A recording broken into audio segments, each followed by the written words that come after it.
ਸਾਰਿਆਂ ਨੂੰ ਮੈਂ ਤੁਹਾਡਾ ਆਪਣਾ ਰਵੀ ਸਰ CBC ਅਕੈਡਮੀ ਤੋਂ। ਅੱਜ ਅਸੀਂ ਗੱਲ ਕਰਾਂਗੇ ਪੰਜਾਬੀ ਦੇ ਵਿੱਚ ਜਿਹੜਾ ਹੈ ਪੰਜਾਬ ਦੀ ਜਿਹੜੀ ਆਪਾਂ ਜੀਓਗ੍ਰਾਫੀ ਹੈ, ਭੂਗੋਲ ਜਿਹਨੂੰ ਕਹਿ ਦਿੰਦੇ ਹਾਂ ਸਬਜੈਕਟ, ਅਤੇ ਭਾਰਤ ਦਾ ਜਿਹੜਾ ਉਸ ਦੇ ਬਾਰੇ ਆਪਾਂ ਡਿਸਕਸ ਕਰਾਂਗੇ ਡਿਟੇਲ ਦੇ ਵਿੱਚ।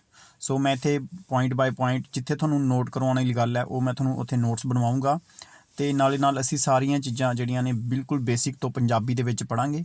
ਸੋ ਤੁਸੀਂ ਇਸ ਚੈਨਲ 'ਤੇ ਬਣੇ ਰਹੋ ਅਤੇ ਆਪਣੇ ਫਰੈਂਡਸ ਦੇ ਨਾਲ ਅਗਰ ਤੁਹਾਨੂੰ ਥੋੜ੍ਹਾ ਜਿਹਾ ਵੀ ਬੈਨੀਫਿਟ ਹੁੰਦਾ ਤਾਂ ਤੁਸੀਂ ਆਪਣੇ ਫਰੈਂਡਸ ਦੇ ਨਾਲ ਇਸ ਵੀਡੀਓ ਨੂੰ ਸ਼ੇਅਰ ਕਰ ਦੇਣਾ, ਅਤੇ ਪਲੀਜ਼ ਸਬਸਕ੍ਰਾਈਬ ਜ਼ਰੂਰ ਕਰ ਦੇਣਾ ਚੈਨਲ ਨੂੰ, ਪੰਜਾਬ ਸਟੱਡੀ ਹੱਬ ਨੂੰ। ਠੀਕ ਹੈ ਜੀ, ਅਤੇ ਆਓ ਜੀ ਆਪਣੀ ਵੀਡੀਓ ਨੂੰ ਆਪਾਂ ਜ਼ਿਆਦਾ ਟਾਈਮ ਨਾ ਲੈਂਦੇ ਹੋਏ ਸਟਾਰਟ ਕਰਦੇ ਹਾਂ।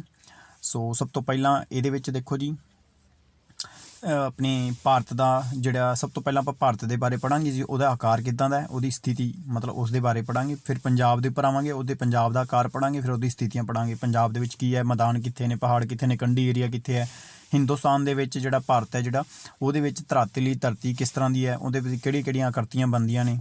ਠੀਕ ਹੈ ਜੀ, ਇਹ ਪੰਜਾਬ ਦੇ ਵਿੱਚ ਵੀ ਵੇਖਾਂਗੇ। ਫਿਰ ਭਾਰਤ ਦਾ ਜਲਵਾਯੂ ਵੇਖਾਂਗੇ, ਫਿਰ ਪੰਜਾਬ ਦਾ ਜਲਵਾਯੂ ਵੇਖਾਂਗੇ। ਇਹ ਮਤਲਬ ਸਾਰੇ ਟੌਪਿਕ ਜਿਹੜੇ ਨੇ ਪੰਜਾਬ ਦੇ ਕੋਈ ਵੀ ਐਗਜ਼ਾਮ ਹੈ ਉਹਦੇ ਵਿੱਚ ਭਰ ਕੇ ਇਹਦੇ ਕੁਐਸਚਨ ਆਉਂਦੇ ਨੇ। ਸੋ ਤੁਸੀਂ ਇਸ ਵੀਡੀਓ 'ਤੇ ਬਣੇ ਰਹੋ। ਅਤੇ ਆਓ ਜੀ ਹੁਣ ਆਪਣਾ ਸਭ ਤੋਂ ਪਹਿਲਾਂ ਸਟਾਰਟ ਕਰਦੇ ਹਾਂ ਆਪਣੇ ਫਸਟ ਪੁਆਇੰਟ ਨੂੰ। ਅਤੇ ਸਭ ਤੋਂ ਪਹਿਲਾਂ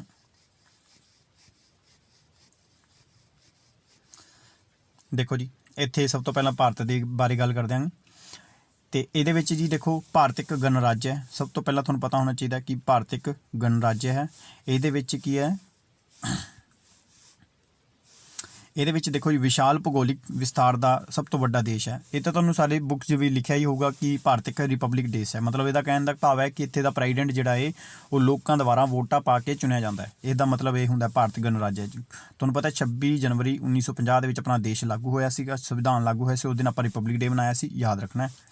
ਫਿਰ ਕਹਿੰਦੇ ਜੀ ਆਕਾਰ ਪੱਖੋਂ ਆਪਾਂ ਦੁਨੀਆ ਦੇ 7ਵਾਂ ਦੇਸ਼ ਹੈ। ਆਕਾਰ ਜੇ ਆਪਾਂ ਏਰੀਆ ਵਾਈਜ਼ ਗੱਲ ਕਰੀਏ, ਹਿੰਦੁਸਤਾਨ ਕਿੰਨੇ ਨੰਬਰ 'ਤੇ ਆਉਂਦਾ ਜੀ, 7ਵੇਂ ਨੰਬਰ 'ਤੇ। ਆਹ ਪੁਆਇੰਟ ਨੋਟ ਕਰ ਲਿਆ ਜੀ, ਇਹ ਬੜੀ ਵਾਰੀ ਕੁਐਸਚਨ ਪੇਪਰ 'ਚ ਆ ਚੁੱਕਾ। ਜਦੋਂ ਕਿ ਜਨਸੰਖਿਆ ਦੇ ਲਿਹਾਜ਼ ਦੇ ਨਾਲ ਚੀਨ ਤੋਂ ਬਾਅਦ ਆਪਣਾ ਦੇਸ਼ ਦੂਜੇ ਨੰਬਰ 'ਤੇ ਹੈ। ਮਤਲਬ ਪਹਿਲੇ ਨੰਬਰ 'ਤੇ ਪਾਪੂਲੇਸ਼ਨ ਦੇ ਵਿੱਚ, ਜਨਸੰਖਿਆ ਦੇ ਵਿੱਚ ਪਹਿਲੇ ਨੰਬਰ 'ਤੇ ਕੌਣ ਹੈ, ਚਾਈਨਾ ਹੈ। ਉਸ ਤੋਂ ਬਾਅਦ ਆਪਣਾ ਦੂਜੇ ਨੰਬਰ 'ਤੇ ਹੈਗਾ ਜੀ ਇੰਡੀਆ। ਠੀਕ ਹੈ ਜੀ।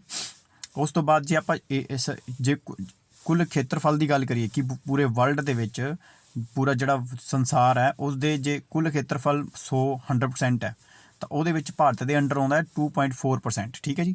ਤਾਂ 2.4% ਜਿਹੜਾ ਹੈ ਉਹ ਸਾਡਾ ਖੇਤਰਫਲ ਹੈ ਇੰਡੀਆ ਦਾ। ਉਹਦੇ ਉੱਪਰ ਕਿੰਨੀ ਪੋਪੂਲੇਸ਼ਨ ਹੈ ਪੂਰੇ ਵਰਲਡ ਦੀ, ਅਤੇ 17.5%। ਇਹ 2011 ਦਾ ਸੈਂਸਸ ਹੈ, ਇਹ ਤੁਸੀਂ ਯਾਦ ਰੱਖਣਾ ਜਨਸੰਖਿਆ ਆંકੜੇ ਦੇ ਹਿਸਾਬ ਨਾਲ। ਠੀਕ ਹੈ ਜੀ। ਅਤੇ ਉੱਤਰ ਦਿਸ਼ਾ ਦੇ ਵਿੱਚ ਸਾਡੇ ਕੀ ਹੈ, ਹਿਮਾਲਿਆ ਪਰਬਤ ਹੈ। ਤੁਹਾਨੂੰ ਪਤਾ ਹੈ ਇੰਡੀਆ ਜਿਹੜਾ ਹੈ ਉਹਦੇ ਉੱਤਰ ਦਿਸ਼ਾ ਦੇ ਵਿੱਚ ਕੀ ਹੈ, ਹਿਮਾਲਿਆ ਪਰਬਤ ਹੈ। ਤਾਂ ਉਸ ਦੀ ਗੱਲ ਕਰਦਾ ਪਿਆ। ਉਸ ਹਿਮਾਲਿਆ ਦੇ ਪਹਾੜੀ ਲੜੀ ਇਸ ਨੂੰ ਏਸ਼ੀਆ ਤੋਂ ਵੱਖਰਾ ਕਰਦਾ ਹੈ। ਤੁਹਾਨੂੰ ਪਤਾ ਹੈ ਇੰਡੀਆ ਜਿਹੜਾ ਭਾਰਤ ਹੈ ਉਹ ਕਿਹੜੇ ਮਹਾਂਦੀਪ ਦੇ ਵਿੱਚ ਪੈਂਦਾ ਹੈ, ਤਾਂ ਏਸ਼ੀਆ ਦੇ ਵਿੱਚ ਪੈਂਦਾ ਹੈ। ਏਸ਼ੀਆ ਤੋਂ ਅਲੱਗ ਕਰਦਾ ਹਿਮਾਲਿਆ ਦੀਆਂ ਪਹਾੜੀਆਂ। ਠੀਕ ਹੈ ਜੀ, ਇਹ ਤੁਸੀਂ ਯਾਦ ਰੱਖਣਾ। ਅਤੇ ਉਸ ਤੋਂ ਹਿਮਾਲਿਆ ਦੀ ਪਹਾੜੀਆਂ ਤੋਂ ਬਾਅਦ ਥੱਲੇ ਹੇਠਾਂ ਨੂੰ ਆਉਂਦੇ ਨੇ ਗੰਗਾ ਦੇ ਮੈਦਾਨ। ਠੀਕ ਹੈ, ਗੰਗਾ ਨਦੀ ਫਲੋ ਹੁੰਦੀ ਆ। ਉਸ ਤੋਂ ਬਾਅਦ ਬ੍ਰਹਮਪੁੱਤਰਾ ਦੇ ਮੈਦਾਨ ਜਿਹੜੇ ਆਉਂਦੇ ਨੇ। ਅਤੇ ਉਸ ਤੋਂ ਬਾਅਦ ਜੇ ਅਨਾਜ ਦੀ ਸੁਰੱਖਿਆ ਜੋ ਕਿ ਸਾਨੂੰ ਕੀ ਦਿੰਦੇ ਨੇ, ਮੈਦਾਨਾਂ ਤੋਂ ਕੀ ਹੁੰਦੀ ਹੈ, ਅਨਾਜ ਬਹੁਤ ਜ਼ਿਆਦਾ ਮਾਤਰਾ ਵਿੱਚ ਕਣਕ ਵਗੈਰਾ ਪੈਦਾ ਹੁੰਦੀ ਹੈ, ਜਿਸ ਕਰਕੇ ਉਹ ਸਾਨੂੰ ਅਨਾਜ ਦੀ ਸੁਰੱਖਿਆ ਦਿੰਦੇ ਨੇ। ਉਸ ਤੋਂ ਬਾਅਦ ਆਪਾਂ ਗੱਲ ਕਰੀਏ ਕਿ ਇੰਡੀਆ ਦੇ ਜਿਹੜਾ ਸਾਊਥ ਵਾਲੇ ਏਰੀਆ, ਇਸ ਨੂੰ ਆਪਾਂ ਬੋਲਦੇ ਹਾਂ ਪ੍ਰਾਇਦੀਪੀਆ ਪਠਾਰ।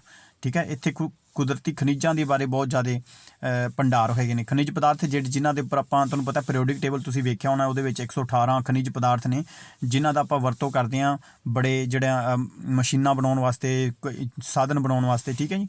ਤਾਂ ਉਸ ਤੋਂ ਬਾਅਦ ਸੰਸਾਰ ਦੀਆਂ ਵੱਡੀਆਂ ਨਦੀਆਂ, ਝੀਲਾਂ, 3 ਪਾਸੇ ਸਮੁੰਦਰਾਂ ਦੇ ਕਾਰਨ ਇਸ ਨੂੰ ਕੀ ਕਹਿੰਦੇ ਆ, ਉਪ ਮਹਾਂਦੀਪ। ਤੁਹਾਨੂੰ ਪਤਾ ਹੈ ਇੰਡੀਆ ਦੇ 3 ਪਾਸੇ ਪਾਣੀ ਲੱਗਦਾ, ਨਦੀਆਂ ਵੀ ਵੱਡੀਆਂ ਫਲੋ ਹੁੰਦੀਆਂ ਨੇ, ਅਤੇ ਸਾਊਥ ਵਾਲੇ ਪਾਰਟ ਨੂੰ ਆਪਾਂ ਕੀ ਕਹਿ ਦਿੰਦੇ ਹਾਂ, ਉਪ ਮਹਾਂਦੀਪ ਦਾ ਦਰਜਾ ਦਿੰਦੇ ਹਾਂ। ਠੀਕ ਹੈ ਜੀ, ਅਤੇ ਇਹ ਤੁਸੀਂ ਯਾਦ ਰੱਖਣਾ।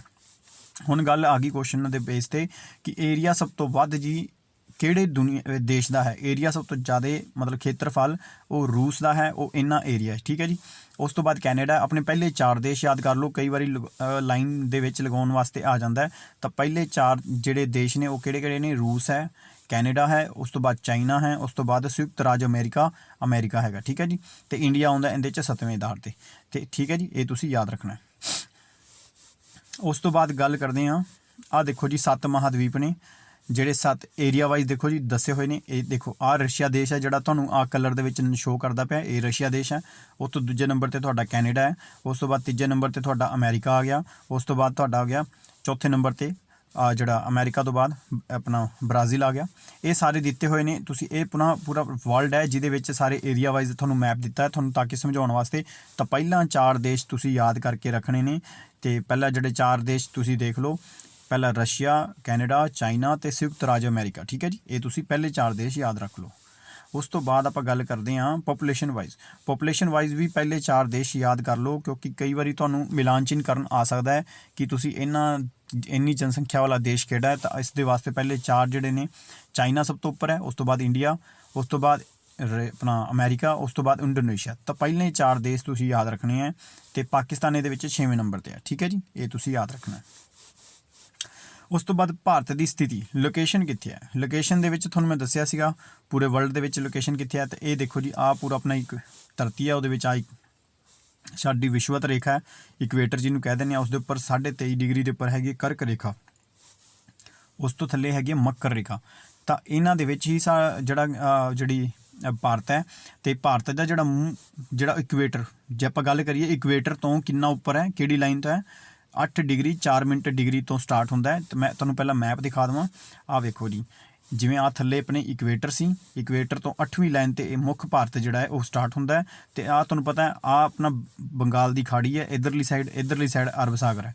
ਅਰਬ ਸਾਗਰ ਦੇ ਵਿੱਚ ਹੈਗੇ ਨੇ ਲਕਸ਼ਦੀਪ ਵਰਗੇ ਟਾਪੂ, ਤੇ ਆਪਣੇ ਅੰਡਮਾਨ ਨਿਕੋਬਾਰ ਵਰਗੇ ਜਿਹੜੇ ਟਾਪੂ ਨੇ ਉਹ ਹੈਗੇ ਨੇ ਬੰਗਾਲ ਦੀ ਖਾੜੀ ਦੇ ਵਿੱਚ। ਇਹਨਾਂ ਦੋਨਾਂ ਦੇ ਉੱਪਰ ਆਪਣਾ ਕਬਜ਼ਾ ਹੈ, ਜਿਸ ਕਰਕੇ ਜੀ ਇੰਡੀਆ ਸਮੁੰਦਰ ਦੇ ਵਿੱਚੋਂ ਵੀ ਸਟਾਰਟ ਹੁੰਦਾ ਹੈ, ਤੇ ਭਾਰਤ ਜਿਹੜਾ ਸਮੁੰਦਰ 'ਚੋਂ ਸਟਾਰਟ ਹੁੰਦਾ ਉਹਦਾ ਲਾਸਟ ਵਾਲਾ ਪੁਆਇੰਟ ਹੈਗਾ, ਉਹਨੂੰ ਆਪਾਂ ਕਹਿੰਦੇ ਹਾਂ ਗ੍ਰੇਟ ਨਿਕੋਬਾਰ, ਠੀਕ ਹੈ। ਗ੍ਰੇਟ ਨਿਕੋਬਾਰ ਜਿਹਦੇ ਵਿੱਚ ਪੁਆਇੰਟ ਹੈਗਾ, ਤਾਂ ਉਹ ਇੱਥੇ ਦੀ ਹੀ ਗੱਲ ਕਰਦਾ ਪਿਆ। ਦੇਖੋ ਕਹਿੰਦਾ ਜੇ ਮੁੱਖ ਭਾਰਤ ਤੋਂ ਆਪਾਂ ਜੇ ਮੁੱਖ ਜਿੱਥੇ ਕੰਨਿਆ ਕੁਮਾਰੀ ਹੈ ਜਿਹੜਾ ਇੰਡੀਆ ਦਾ, ਉੱਥੋਂ ਸਟਾਰਟ ਕਰੀਏ ਤਾਂ ਲਾਈਨ ਆਪਣੀ ਕਿਹੜੀ ਸਟਾਰਟ ਹੁੰਦੀ ਹੈ, 8 ਡਿਗਰੀ 4 ਮਿੰਟ ਤੋਂ ਲੈ ਕੇ 37 ਡਿਗਰੀ 6 ਮਿੰਟ ਜਿਹੜਾ ਉੱਤਰ ਦੇ ਵਿੱਚ ਅਕਸ਼ਾਂਸ਼ਾਂ ਦੇ ਵਿੱਚ ਸਥਿਤ ਹੈ, ਠੀਕ ਹੈ ਜੀ। ਇੱਥੇ ਆ ਦੇਖੋ 37 ਡਿਗਰੀ ਲਾਈਨ ਹੈ, ਥੱਲੇ 8 ਡਿਗਰੀ ਸੀ।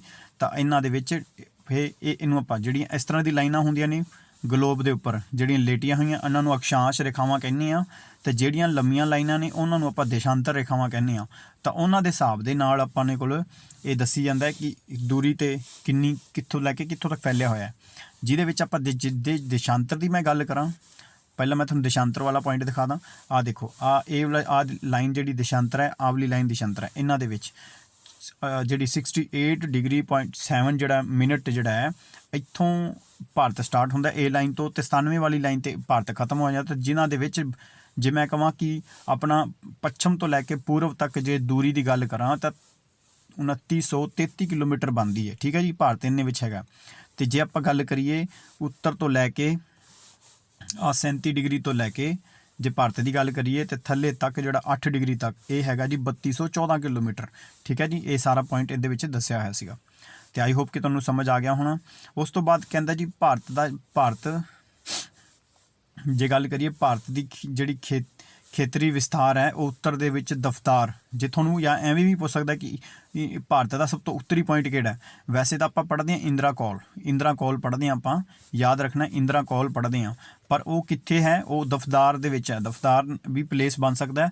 ਔਰ ਦੱਖਣ ਦੇ ਵਿੱਚ ਹੈਗਾ ਕੈਪ ਕੋਮੋਰਿਨ, ਇਹਨੂੰ ਆਪਾਂ ਕੰਨਿਆ ਕੁਮਾਰੀ ਵੀ ਕਹਿ ਦਿੰਦੇ ਹਾਂ, ਠੀਕ ਹੈ। ਇਹਨਾਂ ਦੋਨਾਂ ਦੇ ਵਿੱਚ 3214 ਕਿਲੋਮੀਟਰ ਦਾ ਡਿਫਰੈਂਸ ਹੈ, ਇਹ ਤੁਸੀਂ ਯਾਦ ਰੱਖਣਾ। ਭਾਰਤੀ ਗਣਤੰਤਰ ਤੋਂ ਸਭ ਤੋਂ ਦੱਖਣੀ ਸਿਰਾ ਨਿਕੋਬਾਰ ਦੇ ਵਿੱਚ ਹੈ। ਹੁਣ ਪਾਣੀ ਦੇ ਵਿੱਚ ਨਿਕੋਬਾਰ ਦਵੀਪ ਸਮੂਹ ਹੈਗੇ ਨੇ ਆਪਣੇ, ਉਹਦੇ ਵਿੱਚ ਆਪਣਾ ਹੈਗਾ ਇੰਦਰਾ ਪੁਆਇੰਟ, ਠੀਕ ਹੈ। ਤੇ ਇਹ ਤੁਸੀਂ ਯਾਦ ਰੱਖਣਾ ਸੀ। ਸਭ ਤੋਂ ਉੱਪਰ ਜਿਹੜਾ ਹੈਗਾ ਇੰਦਰਾ ਕੌਲ, ਮੈਂ ਇੱਥੇ ਲਿਖ ਦੇਣਾ, ਸਭ ਤੋਂ ਉੱਤਰ ਦੇ ਵਿੱਚ ਹੈਗਾ ਆਪਣਾ ਇੰਦਰਾ ਕੌਲ, ਉਹ ਦਫ਼ਤਾਰ ਦੇ ਵਿੱਚ ਹੈ। ਤੇ ਸਭ ਤੋਂ ਦੱਖਣ ਦੇ ਵਿੱਚ ਜਿਹੜਾ ਸਮੁੰਦਰ ਦੇ ਵਿੱਚ ਹੈ ਉਹ ਇੰਦਰਾ ਪੁਆਇੰਟ ਹੈ। ਆਈ ਹੋਪ ਕਿ ਤੁਹਾਨੂੰ ਦੋਨੇ ਹੀ ਚੀਜ਼ਾਂ ਯਾਦ ਹੋ ਗਈਆਂ ਹੋਣਗੀਆਂ। ਉਸ ਤੋਂ ਬਾਅਦ ਭਾਰਤ ਦੇ ਪੂਰਬ ਦੇ ਵਿੱਚ ਪੱਛਮ ਦੇ ਵਿੱਚ ਵਿਸਤਾਰ ਜਿਹੜਾ ਹੈ ਉਹ ਦੱਸਿਆ ਕਿ ਪੂਰਬ ਦੇ ਵਿੱਚ ਜਿੱਥੇ ਅਰੁਣਾਚਲ ਪ੍ਰਦੇਸ਼ ਹੈ ਨਾ, ਆਹ ਦੋਨੇ ਪੁਆਇੰਟ ਜਿਹੜੇ ਅਰੁਣਾਚਲ ਪ੍ਰਦੇਸ਼ ਦਾ ਪਲੇਸ ਹੈਗਾ ਕਿਬਤੂ ਨਾਮ ਦਾ ਪਿੰਡ ਜਿਹੜਾ ਕਹਿ ਦਿੰਦੇ ਆਪਾਂ, ਜਾਂ ਇਹਨੂੰ ਆਪਾਂ ਵੀ ਐਵੇਂ ਕਹਿ ਦਿੰਦੇ ਕਿ ਵਲਾਂਗੂ ਪਿੰਡ ਵੀ ਹੈਗਾ, ਇਹਨੂੰ ਕਿਬਤੂ ਵੀ ਕਹਿੰਦੇ ਨੇ। ਤਾਂ ਇੱਥੇ ਹੈਗਾ ਤੁਹਾਡਾ ਕਈ ਬੁੱਕਸ ਦੇ ਵਿੱਚ ਐਵੇਂ ਲਿਖਿਆ ਹੋਇਆ ਅਰੁਣਾਚਲ ਪ੍ਰਦੇਸ਼ ਦੇ ਵਿੱਚ। ਤੇ ਗੁਜਰਾਤ ਦੇ ਵਿੱਚ ਕੀ ਹੈ ਜੀ, ਗੁਹਾਰ ਮੋਤੀ, ਜਾਂ ਇਹਨੂੰ ਕਹਿ ਦਿੰਦੇ ਆ ਸਰ ਕਰੀਕ ਪਲੇਸ ਹੈਗਾ। ਉੱਥੋਂ ਇੰਡੀਆ ਤੇ ਪਾਕਿਸਤਾਨ ਅਲੱਗ ਹੁੰਦੇ ਆ, ਇਹ ਤੁਸੀਂ ਯਾਦ ਰੱਖਣਾ ਹੈ। ਇੱਥੋਂ ਲੈ ਕੇ ਦੋਨਾਂ ਪੁਆਇੰਟਾਂ ਦੇ ਵਿੱਚ 3329 ਕਿਲੋਮੀਟਰ ਦਾ ਫਰਕ ਹੈ, ਠੀਕ ਹੈ ਜੀ। ਇਹ ਤੁਸੀਂ ਯਾਦ ਰੱਖਣਾ ਹੈ। ਦੇਸ਼ ਦੇ ਪੱਛਮੀ ਕਿਨਾਰੇ ਤੇ ਪੂਰਬੀ ਕਿਨਾਰੇ ਦੇ ਵਿੱਚ 30 ਡਿਗਰੀ ਦਾ ਫਰਕ ਹੈ।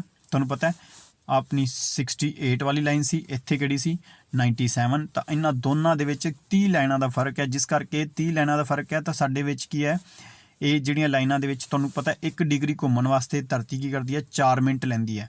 ਤਾਂ ਜਿਸ ਕਰਕੇ ਇਹ 30 ਲਾਈਨਾਂ ਦੇ ਵਿੱਚ 30 ਡਿਗਰੀ ਦਾ ਡਿਫਰੈਂਸ ਜਿਹੜਾ ਹੈ ਉਹ ਸਾਨੂੰ 2 ਘੰਟਿਆਂ ਦਾ ਫਰਕ ਪਾ ਦਿੰਦਾ ਹੈ ਕਿ ਜਦੋਂ ਅਰੁਣਾਚਲ ਪ੍ਰਦੇਸ਼ ਦੇ ਵਿੱਚ ਸੂਰਜ ਉੱਗ ਰਿਹਾ ਹੁੰਦਾ ਉਸ ਟਾਈਮ ਤੇ ਗੁਜਰਾਤ ਦੇ ਵਿੱਚ ਰਾਤ ਹੁੰਦੀ ਹੈ। ਉਹੀ ਚੀਜ਼ਾਂ ਇੱਥੇ ਦੱਸੂਗਾ, ਉਹ ਆਪਾਂ ਪੜ੍ਹ ਕੇ ਦੇਖ ਲੈਂਦੇ ਹਾਂ। ਦੇਸ਼ ਦੇ ਪੱਛਮੀ ਕਿਨਾਰੇ ਤੋਂ ਪੂਰਬੀ ਕਿਨਾਰੇ ਤੱਕ 30 ਡਿਗਰੀ ਅਕਸ਼ਾਂਸ਼ ਦੀ ਫਰਕ ਹੈ। ਧਰਤੀ ਆਪਣੀ ਪੱਛਮ ਤੋਂ ਲੈ ਕੇ ਪੂਰਬ ਵੱਲ ਘੁੰਮਦੀ ਹੈ। ਧਰਤੀ ਕਿਹੜੀ ਦਿਸ਼ਾ 'ਚ ਘੁੰਮਦੀ ਹੈ ਇਹ ਵੀ ਯਾਦ ਰੱਖਣਾ, ਵੈਸਟ ਟੂ ਈਸਟ ਵੱਲ ਘੁੰਮਦੀ ਹੈ। ਤਾਂ ਹੀ ਪਹਿਲੀ ਸੂਰਜ ਕਿੱਥੇ ਨਿਕਲਦਾ, ਅਰੁਣਾਚਲ ਪ੍ਰਦੇਸ਼ ਦੇ ਵਿੱਚ। ਤੇ ਆਪਣੀ ਧੁਰੀ ਦੇ ਇੱਕ ਚੱਕਰ ਦੇ ਭਾਵ 360 ਡਿਗਰੀ ਦਾ ਫਾਸਲਾ 24 ਘੰਟਿਆਂ 'ਚ ਪੂਰੀ ਕਰਦੀ ਹੈ, ਜਿਸ ਕਰਕੇ 1 ਡਿਗਰੀ ਦਾ ਜਿਹੜਾ ਹੈ ਉਹ 4 ਮਿੰਟ ਲੈਂਦੀ ਹੈ। ਠੀਕ ਹੈ ਜੀ। ਤੇ 30 ਡਿਗਰੀ ਕਿੰਨੇ, 30 ਨੂੰ ਆਪਾਂ 4 ਨਾਲ ਗੁਣਾ ਕਰਾਂਗੇ, 120 ਮਿੰਟਾਂ ਦਾ ਫਰਕ ਹੋ ਗਿਆ, ਜਿਸ ਕਰਕੇ ਦੋਹਾਂ ਪੂਰਬ ਤੇ ਪੱਛਮ ਦੇ ਦਿਨਾਂ ਦੇ ਵਿੱਚ ਘੰਟਿਆਂ ਦੇ ਵਿੱਚ 2 ਘੰਟਿਆਂ ਦਾ ਫਰਕ ਪੈ ਜਾਂਦਾ ਹੈ। ਇਸ ਕਰਕੇ ਅਰੁਣਾਚਲ ਪ੍ਰਦੇਸ਼ ਦੇ ਵਿੱਚ ਜਦੋਂ ਸੂਰਜ ਨਿਕਲ ਰਿਹਾ ਹੁੰਦਾ ਤਾਂ ਉਸ ਟਾਈਮ ਤੇ ਸੌਰਾਸ਼ਟਰ ਮਤਲਬ ਗੁਜਰਾਤ ਦਾ ਏਰੀਆ ਜੀ, ਉੱਥੇ ਕੀ ਹੁੰਦੀ ਹੈ ਹਜੇ ਵੀ ਰਾਤ ਹੁੰਦੀ ਹੈ। ਇਸ ਫਰਕ ਨੂੰ ਦੂਰ ਕਰਨ ਵਾਸਤੇ ਭਾਰਤ ਦੀ ਸਰਕਾਰ ਨੇ ਕੀ ਕੀਤਾ ਜੀ, ਇੰਡੀਆ ਦੇ ਵਿੱਚ ਇੱਕ ਲਾਈਨ ਬਣਾਤੀ ਜਿਹਦਾ ਨਾਮ ਹੈ ਇੰਡੀਅਨ ਸਟੈਂਡਰਡ ਟਾਈਮ। ਉਹ ਕੀ ਕੀਤਾ ਜੀ, 15 ਡਿਗਰੀ ਇੱਧਰ ਛੱਡਤਾ, 15 ਡਿਗਰੀ ਇੱਧਰ ਛੱਡਤਾ, ਵਿੱਚ ਇੱਕ ਲਾਈਨ ਬਣਾਤੀ ਜਿਹਦਾ ਨਾਮ ਹੈ 82.5 ਡਿਗਰੀ ਵਾਲੀ ਲਾਈਨ। ਇਹਨੂੰ ਆਪਾਂ ਕਹਿੰਦੇ ਹਾਂ ਇੰਡੀਅਨ IST ਜਾਂ ਮਤਲਬ ਇੰਡੀਅਨ ਸਟੈਂਡਰਡ ਟਾਈਮ। ਠੀਕ ਹੈ ਜੀ। ਇਲਾਹਾਬਾਦ ਦੇ ਨੇੜਿਓਂ ਇਹ ਨਿਕਲਦੀ ਹੈ। ਠੀਕ ਹੈ, ਨੈਣੀ ਨਾਮ ਦਾ ਪਲੇਸ ਹੈ। ਠੀਕ ਹੈ ਜੀ। ਇਹ 82.5 ਡਿਗਰੀ ਪੂਰਬ ਦੇ ਵਿੱਚ ਇਹ ਲਾਈਨ ਸੀ ਬਣਾਈ ਗਈ ਹੈ ਜਿਹੜੀ ਉੱਤਰ ਪ੍ਰਦੇਸ਼ ਦੇ ਵਿੱਚ ਨਿਕਲਦੀ ਹੈ। ਇੱਥੋਂ ਹੀ ਆਪਾਂ ਸਾਰਾ ਟਾਈਮ ਆਪਣਾ ਡਿਸਾਈਡ ਕਰਦੇ ਹਾਂ। ਠੀਕ ਹੈ ਜੀ। ਇਹ ਜਿਹੜੀ 0 ਡਿਗਰੀ GMT ਲਾਈਨ ਹੈ, GMT ਲਾਈਨ 0 ਡਿਗਰੀ ਹੈ, ਉੱਥੋਂ ਇਹ ਲਾਈਨ 82.5 ਡਿਗਰੀ ਅੱਗੇ ਹੈ, ਮਤਲਬ ਜ਼ਿਆਦਾ ਟਾਈਮ, ਜਿਸ ਕਰਕੇ ਉੱਥੇ ਜਿਹੜਾ ਗ੍ਰੀਨਵਿਚ ਲਾਈਨ ਹੈ ਇਹ ਇੰਗਲੈਂਡ 'ਚੋਂ ਪਾਸ ਹੁੰਦੀ ਪਈ ਹੈ। IST ਜਿਹੜੀ 82.5 ਡਿਗਰੀ ਹੈ ਇਹ ਇੰਡੀਆ 'ਚੋਂ ਪਾਸ ਹੁੰਦੀ ਪਈ, ਜਿਸ ਕਰਕੇ ਸਾਡੇ ਦੋਨਾਂ ਦੇਸ਼ਾਂ ਦੇ ਵਿੱਚ 5.5 ਘੰਟਿਆਂ ਦਾ ਫਰਕ ਹੈ। ਜਿਸ ਕਰਕੇ ਤੁਸੀਂ ਇਹ ਕੁਐਸਚਨ ਬੜੀ ਵਾਰੀ ਪੇਪਰ 'ਚ ਆਇਆ, ਤੁਹਾਨੂੰ ਧਿਆਨ ਰੱਖਣਾ ਪੈਣਾ। ਠੀਕ ਹੈ ਜੀ। ਉਸ ਤੋਂ ਬਾਅਦ ਆਪਾਂ ਗੱਲ ਕਰਦੇ ਹਾਂ ਕਿ ਭਾਰਤ ਦੇ ਸੰਸਾਰ ਤੋਂ ਸਭ ਤੋਂ ਵੱਡੇ ਮਹਾਦੀਪ ਏਸ਼ੀਆ ਦੇ ਦੱਖਣ ਦੇ ਵਿੱਚ ਦੁਨੀਆ ਦਾ ਸਭ ਤੋਂ ਵੱਡਾ ਮਹਾਦੀਪ ਕਿਹੜਾ ਹੈ ਜੀ, ਏਸ਼ੀਆ ਹੈ, ਜਿਸ ਦੇ ਆਪਾਂ ਦੱਖਣ ਦੇ ਵਿੱਚ ਆ। ਤੁਸੀਂ ਵੇਖਿਆ ਹੀ ਹੋਊਗਾ, ਇਹ ਉੱਪਰ ਸਾਰਾ ਏਸ਼ੀਆ ਉਹਦੇ ਦੱਖਣ ਦੇ ਵਿੱਚ ਹੈਗੇ ਆ, ਤੇ ਉੱਤਰ ਦੇ ਵੱਲ ਹਿਮਾਲਿਆ ਹੈ। ਸਾਡੇ ਇੰਡੀਆ ਦੇ ਹੀ ਉੱਤਰ ਦੇ ਵਿੱਚ ਕੀ ਹੈ ਜੀ, ਹਿਮਾਲਿਆ। ਠੀਕ ਹੈ ਜੀ। ਤਾਂ ਇਹ ਤੁਸੀਂ ਯਾਦ ਰੱਖਣਾ। ਤੇ ਇਹ ਹਿਮਾਲਿਆ ਦੇ ਵਿੱਚ ਕੀ ਹੈ, ਤੁਹਾਨੂੰ ਪਤਾ ਮਾਊਂਟ ਐਵਰੈਸਟ, ਗਗਨਚੁੰਬੀ ਇਮਾਰਤਾਂ ਨੇ ਪੂਰੇ ਹਿਮਾਲਿਆ ਦੇ ਵਿੱਚ। ਪੂਰੇ ਟੌਪ ਦੀਆਂ 10 ਵੱਡੀ ਚੋਟੀਆਂ ਦੇ ਵਿੱਚੋਂ 8 ਚੋਟੀਆਂ ਹਿਮਾਲਿਆ ਦੇ ਵਿੱਚ ਪੈਂਦੀਆਂ ਨੇ, ਜਿਸ ਕਰਕੇ ਇਹਨੂੰ ਗਗਨਚੁੰਬੀ ਲੜੀ ਵੀ ਕਿਹਾ ਜਾਂਦਾ ਹੈ। ਤੇ ਅਸਮਾਨ ਤੋਂ ਜਿਵੇਂ ਐਵੇਂ ਲੱਗਦਾ ਕਿ ਅਸਮਾਨ ਛੂਹ ਰਹੀਆਂ ਨੇ। ਠੀਕ ਹੈ। ਦੱਖਣ ਦੇ ਵਿੱਚ ਔਰ ਸਾਡੇ ਇੰਡੀਆ ਦੇ ਦੱਖਣ ਦੇ ਵਿੱਚ ਕੀ ਹੈ, ਹਿੰਦ ਮਹਾਸਾਗਰ ਹੈ। ਠੀਕ ਹੈ। ਜਿਸ ਕਰਕੇ ਜਿਹੜਾ ਉਹ ਧਰਤੀ ਜਿਹਦੇ 3 ਪਾਸੇ ਪਾਣੀ ਟੱਚ ਕਰਦਾ ਹੋਵੇ ਉਸ ਧਰਤੀ ਨੂੰ ਆਪਾਂ ਪ੍ਰਾਇਦੀਪੀय ਪਠਾਰ ਕਹਿ ਦਿੰਦੇ ਹਾਂ, ਪ੍ਰਾਇਦੀਪੀय ਪਠਾਰ। ਠੀਕ ਹੈ ਜੀ। ਤਾਂ ਇਹ ਤੁਸੀਂ ਯਾਦ ਰੱਖਿਆ ਜੀ। ਸਾਡੇ ਇੰਡੀਆ ਦੇ ਪੱਛਮ ਦੇ ਵਿੱਚ ਹੈ ਅਰਬ ਸਾਗਰ। ਠੀਕ ਹੈ ਜੀ। ਅਰਬ ਸਾਗਰ ਹੈਗਾ। ਤੇ ਸਾਡੇ ਇਹ ਤੁਸੀਂ ਯਾਦ ਰੱਖਣਾ ਜਿਹੜੇ ਕਿ ਪੂਰਬ ਦੇ ਵਿੱਚ ਕੀ ਹੈ ਜੀ, ਬੇ ਆਫ ਬੰਗਾਲ, ਬੰਗਾਲ ਦੀ ਖਾੜੀ। ਠੀਕ ਹੈ ਜੀ। ਤੇ ਬੰਗਾਲ ਦੀ ਖਾੜੀ ਦੇ ਵਿੱਚ ਕਿਹੜੇ ਟਾਪੂ ਨੇ, ਅੰਡਮਾਨ ਨਿਕੋਬਾਰ ਵਾਲੇ, ਤੇ ਅਰਬ ਸਾਗਰ ਦੇ ਵਿੱਚ ਹੈਗੇ ਨੇ ਲਕਸ਼ਦੀਪ ਵਾਲੇ ਟਾਪੂ। ਠੀਕ ਹੈ ਜੀ। ਉਸ ਤੋਂ ਬਾਅਦ ਟ੍ਰੋਪਿਕ ਆਫ ਕੈਂਸਰ ਜਿਹਨੂੰ ਆਪਾਂ ਕਹਿ ਦਿੰਦੇ ਹਾਂ ਜਾਂ ਕਹਿ ਦਿੰਦੇ ਕਰਕ ਰੇਖਾ, ਜੇ ਕਿ ਭਾਰਤ ਦੇ ਵਿੱਚੋਂ ਵਿਚਕਾਰ ਲੰਘਦੀ ਹੈ, ਜੋ ਭਾਰਤ ਨੂੰ 2 ਭਾਗਾਂ ਦੇ ਵਿੱਚ ਉੱਤਰੀ ਭਾਰਤ ਅਤੇ ਦੱਖਣ ਭਾਰਤ ਦੇ ਵਿੱਚ ਡਿਵਾਈਡ ਕਰਦੀ ਹੈ, ਮਤਲਬ ਬਰਾਬਰ ਭਾਗਾਂ 'ਚ ਵੰਡਦੀ ਹੈ। ਤੇ ਜ਼ਮੀਨੀ ਸਰਹੱਦ ਤੋਂ ਗੁਆਂਢੀ ਮਿਆਂਮਾਰ, ਇਹਦੇ ਕਾਰਨ ਸਾਡੇ ਜਿਹੜੇ ਗੁਆਂਢੀ ਦੇਸ਼ ਨੇ ਉਹ 7 ਗੁਆਂਢੀ ਦੇਸ਼ ਨੇ ਜਿਨ੍ਹਾਂ ਨਾਲ ਸਾਡੀ ਕੀ ਲੱਗਦੀ ਹੈ, ਧਰਤੀ ਲੱਗਦੀ ਹੈ, ਜ਼ਮੀਨ ਲੱਗਦੀ ਹੈ। ਪਰ ਜਿਹੜਾ ਇੱਕ ਦੱਖਣ ਦੇ ਵਿੱਚ ਇੱਕ ਐਸਾ ਦੇਸ਼ ਹੈ ਜਿਹਦੇ ਨਾਲ ਸਾਡੀ ਜਲਵਾਯੂ ਪਾਣੀ ਵਾਲੀ ਬਾਉਂਡਰੀ ਲੱਗਦੀ ਹੈ। ਠੀਕ ਹੈ ਜੀ। ਉਸ ਦੇਸ਼ ਦਾ ਨਾਮ ਹੈ ਸ਼੍ਰੀਲੰਕਾ। ਬਾਕੀ ਕਿਹੜੇ ਨੇ, ਮਿਆਂਮਾਰ, ਅਫਗਾਨਿਸਤਾਨ, ਪਾਕਿਸਤਾਨ, ਨੇਪਾਲ, ਭੂਟਾਨ, ਬੰਗਲਾਦੇਸ਼, ਚੀਨ, ਇਹ ਸਾਰੇ ਨਾਲ ਸਾਂਝੀ ਸਾਡੀ ਰੇਖਾ ਪੈਂਦੀ ਹੈ। ਠੀਕ ਹੈ ਜੀ। ਇਹਦੇ ਅੱਗੇ ਮੈਪ ਵੀ ਦਿੱਤਾ ਹੋਊਗਾ, ਆਹ ਦੇਖੋ ਜੀ, ਪੂਰੇ ਵਰਲਡ ਦਾ ਮੈਪ ਦਿੱਤਾ ਹੋਇਆ ਜਿਹਦੇ ਵਿੱਚ ਆਹ ਨਾਰਥ ਅਮਰੀਕਾ ਹੈ, ਆਹ ਸਾਊਥ ਅਮਰੀਕਾ ਹੈ, ਆਹ ਅਫਰੀਕਾ ਗ੍ਰੀਨ ਕਲਰ ਦੇ ਵਿੱਚ, ਆਹ ਉੱਪਰ ਥੋੜਾ ਡਾਰਕ ਕਲਰ ਦੇ ਵਿੱਚ ਏਸ਼ੀਆ, ਉਹਦੇ ਦੱਖਣ ਦੇ ਵਿੱਚ ਕੀ ਹੈ, ਭਾਰਤ ਹੈ, ਭਾਰਤ ਦੇ ਦੱਖਣ ਦੇ ਵਿੱਚ ਹਿੰਦ ਮਹਾਸਾਗਰ ਹੈ। ਇਹ ਹੈਗਾ ਪੈਸੀਫਿਕ ਓਸ਼ਨ ਹੈਗਾ ਜੀ, ਇਹ ਅਟਲਾਂਟਿਕ ਓਸ਼ਨ ਹੈਗਾ।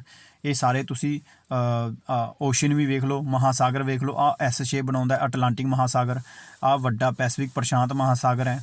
ਠੀਕ ਹੈ ਜੀ। ਆਹ ਦੇਖੋ ਜੀ, ਭਾਰਤ ਦੇ ਦੱਖਣ ਦੇ ਵਿੱਚ ਹਿੰਦ ਮਹਾਸਾਗਰ ਹੈ ਜਿਹਨੂੰ ਇੰਡੀਅਨ ਓਸ਼ਨ ਕਹਿੰਦੇ ਆ। ਉਸ ਦੇ ਵੀ ਦੱਖਣ ਦੇ ਵਿੱਚ ਕੀ ਹੈ ਜੀ, ਆਸਟ੍ਰੇਲੀਆ ਹੈਗਾ। ਠੀਕ ਹੈ ਜੀ। ਆਹ ਦੇਖੋ ਛੋਟੇ ਨੀਲੇ ਜਿਹੇ ਕਲਰ ਦੇ ਵਿੱਚ ਯੂਰਪ ਹੈਗਾ, ਆਹ ਏਸ਼ੀਆ ਇੰਨਾ ਵੱਡਾ ਸਭ ਤੋਂ। ਤਾਂ ਆਈ ਹੋਪ ਕਿ ਤੁਹਾਨੂੰ ਇਹ ਸਾਰੇ 7 ਮਹਾਦੀਪ ਯਾਦ ਹੋ ਗਏ। ਸਭ ਤੋਂ ਥੱਲੇ ਹੇਠਾਂ ਕੀ ਹੈ ਜੀ, ਅੰਟਾਰਕਟਿਕਾ ਹੈ ਜੀ, ਉੱਪਰ ਹੈਗਾ ਆਰਕਟਿਕ ਹੈਗਾ, ਆਹ ਮੈਪ ਦੇ ਵਿੱਚ ਦੱਸਿਆ ਹੋਇਆ। ਤੇ ਆਈ ਹੋਪ ਕਿ ਤੁਹਾਨੂੰ ਇੰਨਾ ਸਮਝ ਆ ਗਿਆ ਹੋਵੇਗਾ। ਉਸ ਤੋਂ ਬਾਅਦ ਦੇਖੋ ਭਾਰਤ ਦੇ ਜ਼ਮੀਨੀ ਸਰਹੱਦ ਦੀ ਕੁੱਲ ਲੰਬਾਈ 1500, ਮਤਲਬ ਜੇ ਆਪਾਂ ਗੱਲ ਕਰੀਏ ਨਾ ਵੀ ਜਿਹਦੇ ਨਾਲ ਜ਼ਮੀਨ 7 ਦੇਸ਼ ਜਿਨ੍ਹਾਂ ਦੇ ਨਾਲ ਆਪਣੀ ਜ਼ਮੀਨ ਲੱਗਦੀ ਹੈ ਤੇ ਉਹਨਾਂ ਦੇ ਨਾਲ ਆਪਣੀ ਕਿੰਨੀ ਜ਼ਮੀਨ ਲੱਗਦੀ ਹੈ 15200 ਕਿਲੋਮੀਟਰ ਦੀ ਸੌਰੀ ਇਸ ਦੇ ਵਿੱਚ ਹਾਂ ਜਿਹੜੀ 15200 ਕਿਲੋਮੀਟਰ ਦੀ ਲੰਬਾਈ ਲੱਗਦੀ ਹੈ ਜਿਹੜੀ 7 ਦੇਸ਼ਾਂ ਦੇ ਨਾਲ, ਜਿਹਨੂੰ ਆਪਾਂ ਬਾਰਡਰ ਕਹਿ ਦਿੰਦੇ ਹਾਂ। ਤੇ ਜਿਹੜੀ ਸਮੁੰਦਰ ਦੀ ਰੇਖਾ ਲੱਗਦੀ ਹੈ ਉਹ ਹੈਗੀ 7516 ਕਿਲੋਮੀਟਰ। ਹੁਣ ਮੈਂ ਇਹਨੂੰ ਦੱਸ ਦੇਵਾਂ ਕਿਵੇਂ। ਦੇਖੋ ਜੀ ਹੁਣ ਇਹਦੇ ਵਿੱਚ ਕੀ ਹੈ ਜੀ, ਜਿਹੜਾ ਜੇ ਮੈਂ ਸਿਰਫ ਮੇਨ ਇੰਡੀਆ ਦੀ ਗੱਲ ਕਰਾਂ, ਜਿਹੜਾ ਆਪਣਾ ਮੇਨ ਇੰਡੀਆ ਹੈ, ਇਹਦੇ ਵਿੱਚ ਜਿਹੜੀ ਸਮੁੰਦਰ ਦੇ ਨਾਲ ਜਿਹੜੀ ਬਾਉਂਡਰੀ ਲੱਗਦੀ ਹੈ ਉਹ ਹੈਗੀ 6100 ਸਮਥਿੰਗ, ਠੀਕ ਹੈ। ਪਰ ਅੰਡਮਾਨ ਨਿਕੋਬਾਰ ਵੀ ਤੇ ਲਕਸ਼ਦੀਪ ਸਾਡੇ ਟਾਪੂ ਨੇ, ਇਹਨਾਂ ਦੇ ਮਿਲਾ ਕੇ ਆਪਾਂ ਜੇ ਇਹਨਾਂ ਦੀ ਬਾਉਂਡਰੀ ਨੂੰ ਮਿਲਾ ਦਈਏ ਪਾਣੀ ਵਾਲੀ ਨੂੰ ਤਾਂ ਹੋ ਜਾਂਦੀ ਹੈ 7516 ਕਿਲੋਮੀਟਰ, ਠੀਕ ਹੈ। ਬਾਕੀ 7 ਦੇਸ਼ਾਂ ਦੇ ਨਾਲ ਸਾਡਾ ਇੰਨਾ ਬਾਰਡਰ ਲੱਗਦਾ ਹੈ, ਉਹ ਬਾਰਡਰ ਨੂੰ ਥੱਲੇ ਡਿਫਾਈਨ ਕੀਤਾ ਹੋਇਆ ਵੀ ਕਿਹਦੇ ਨਾਲ ਕਿੰਨਾ ਲੱਗਦਾ ਹੈ। ਪਰ ਇਹਦੇ ਵਿੱਚ ਆਪਾਂ ਕੋਈ ਕੁਐਸਚਨ ਯਾਦ ਰੱਖਣਾ ਜਿਹੜਾ ਪੇਪਰ 'ਚ ਆਉਂਦਾ ਹੈ ਕਿ ਸਭ ਤੋਂ ਜ਼ਿਆਦਾ ਭਾਰਤ ਦੀ ਅੰਤਰਰਾਸ਼ਟਰੀ ਜਿਹੜੀ ਸਰਹੱਦ ਹੈ ਉਹ ਕਿਹੜੇ ਦੇਸ਼ ਨਾਲ ਲੱਗਦੀ ਹੈ, ਬੰਗਲਾਦੇਸ਼ ਦੇ ਨਾਲ ਲੱਗਦੀ ਹੈ। ਤੇ ਸਭ ਤੋਂ ਘੱਟ ਜਿਹੜੀ ਲੱਗਦੀ ਹੈ ਉਹ ਲੱਗਦੀ ਹੈ ਜੀ ਤੁਹਾਡੀ, ਠੀਕ ਹੈ ਜੀ, ਸੌਰੀ ਦੇਖੋ ਜੀ ਜਿਹੜੀ ਸਭ ਤੋਂ ਜ਼ਿਆਦਾ ਲੱਗਦੀ ਹੈ, ਸਭ ਤੋਂ ਘੱਟ ਜਿਹੜੀ ਲੱਗਦੀ ਸੀ ਉਹ ਲੱਗਦੀ ਹੈ ਅਫਗਾਨਿਸਤਾਨ ਦੇ ਨਾਲ। ਤੇ ਉਸ ਤੋਂ ਬਾਅਦ ਆਪਾਂ ਗੱਲ ਕਰਦੇ ਹਾਂ ਇੱਥੇ 7 ਦੇਸ਼ ਆਪਾਂ ਨੂੰ ਦਿੱਤੇ ਹੋਏ ਨੇ, ਬੰਗਲਾਦੇਸ਼, ਚਾਈਨਾ ਦੇ ਨਾਲ ਪਾਕਿਸਤਾਨ। ਹਾਂ ਪਾਕਿਸਤਾਨ ਵਾਲੀ ਯਾਦ ਕਰ ਲਓ ਕਿੰਨੀ ਲੱਗਦੀ ਹੈ 3310 ਕਿਲੋਮੀਟਰ, ਮਤਲਬ 100 ਦੇ ਵਿੱਚੋਂ 21% ਜਿਹੜਾ ਏਰੀਆ ਜਿਹੜਾ ਉਹ ਆਪਣੇ ਪਾਕਿਸਤਾਨ ਦੇ ਨਾਲ ਲੱਗਦਾ। ਇਹ ਤੁਸੀਂ ਯਾਦ ਰੱਖਣਾ। ਸਭ ਤੋਂ ਘੱਟ ਅਫਗਾਨਿਸਤਾਨ ਦੇ ਨਾਲ 80 ਕਿਲੋਮੀਟਰ ਦਾ ਬਾਰਡਰ ਲੱਗਦਾ ਆਪਣਾ, ਠੀਕ ਹੈ ਜੀ, ਇਹ ਤੁਸੀਂ ਯਾਦ ਰੱਖਣਾ। ਬਾਕੀ ਆਪਾਂ ਫਿਰ ਬਾਅਦ ਦੇ ਵਿੱਚ ਕਰ ਲਵਾਂਗੇ, ਠੀਕ ਹੈ ਜੀ। Thank you for watching my lectures. ਤੇ ਆਪਣੇ ਇਸ ਦਾ ਜਿਹੜਾ ਸੈਕਿੰਡ ਪਾਰਟ ਹੈ ਮੈਂ ਅਗਲੇ ਪਾਰਟ ਦੇ ਵਿੱਚ ਤੁਹਾਨੂੰ ਅਪਲੋਡ ਕਰੂੰਗਾ, ਠੀਕ ਹੈ ਜੀ। ਉਦੋਂ ਮਿਲਦੇ ਹਾਂ ਆਪਾਂ। Thank you for watching my lectures.